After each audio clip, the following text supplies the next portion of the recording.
So my dude's Valkyrja. I'm not going to mince words. I'm not going to beat around the bush. You guys should know exactly what this is. Now, is Genshin going to be dead as my title indicates? Absolutely not. But I do want to talk about this article because it's something I have talked about many times on my channel in the past. Although I'm not covering Genshin anymore, this is something that I have basically said many times. You guys should know what this is. It's blown up. GameSpot's article from the Genshin Impact devs where they actually address the end game. Now, there's this whole article here, but the only important thing is this right here. Currently, the Spiral Abyss is the only true in-game content for players at high adventure ranks. Are there any plans to release new permanent in-game content in the same vein as the Spiral Abyss? The Spiral Abyss is one of the most effective ways for players to test their party compositions and combat strength. Very debatable. Spiral Abyss is incredibly easy to the point where free-to-play are just absolutely dumpstering it. If we design another type of permanent in-game content that is similar to the Spiral Abyss, it might end up creating excessive anxiety for our players. Not everyone is interested in Musk Grief. I don't know what they mean by Musk Grief. Just like the Genius Invocation TCG that we unveiled in the special program for version 3.2, we also work on designing more interesting gameplay in the future. As an open-world game, Genshin Impact has a natural compatibility of various types of gameplay, which gives us confidence in long-term operation. So what does this mean? It basically means all the people who have spent all this time crying about meta this, meta that. Have you ever met a girl before? I mean, crying about meta, which unit's better, my build's better, flexing their builds, etc., wailing like crazy on Genshin. I know, I have whaler's regret on this game too. They're basically saying none of this matters. They're not going to make more difficult content, and it's something I've been calling since January for about 10 months now. What led me to believe it wasn't the year and a half of no in-game content. That was definitely one of the reasons, but it was how they basically removed all challenging events from the event pool.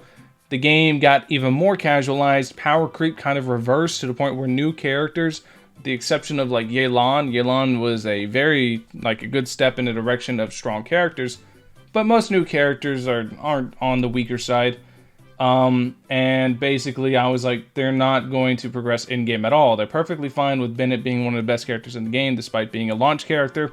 They're perfectly fine with the state of the game. And they don't really care about the people that are like me, that were the sweaty tryhards trying to be as good as possible at the game.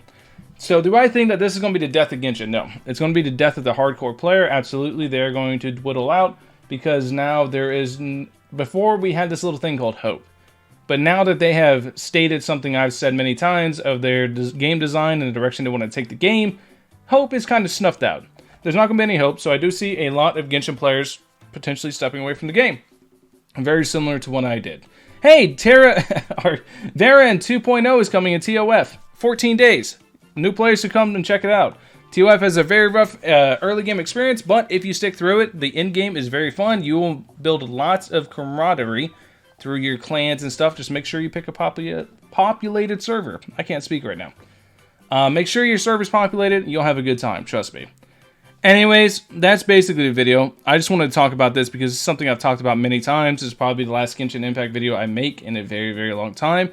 Maybe the 3.2 TCG provokes me to make a video. But unless, like I said, unless something major happens with Genshin, I'm probably not making a video on it. Anyways, thank you guys for watching as always. Let me know what you guys think in the comment section below. If you guys are wailing on Genshin still, if you're still going to be grinding like crazy on Genshin, let me know in the comment section why, because I'm genuinely curious. But yeah, Genshin, like I've said many times, is just for very casual players to go around and just merc stuff with their favorite characters and kind of just hang out with their friends. That's basically what it is. It's what it's always going to be. It's not going to be anything beyond that.